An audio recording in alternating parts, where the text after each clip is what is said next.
When attending an international sporting event as monumental as the Asian Games, it is only natural that people will want a souvenir.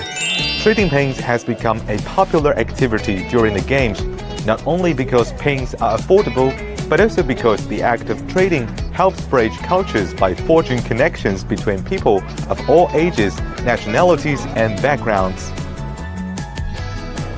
Now, I'm gonna embark on my adventure of trading paints. 朋友这几年假期的，就是一个交朋友的时候。因为我之前就是刚好已经攒了一只粉色的这个象了，然后它刚好还有这个白色的象，它们是一对儿嘛，就是艺术审美方面的一种满足感吧。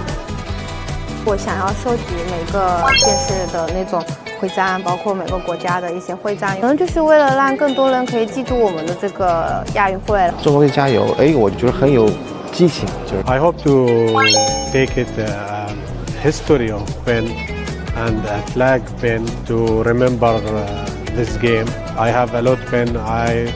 This is for my history. I remember this.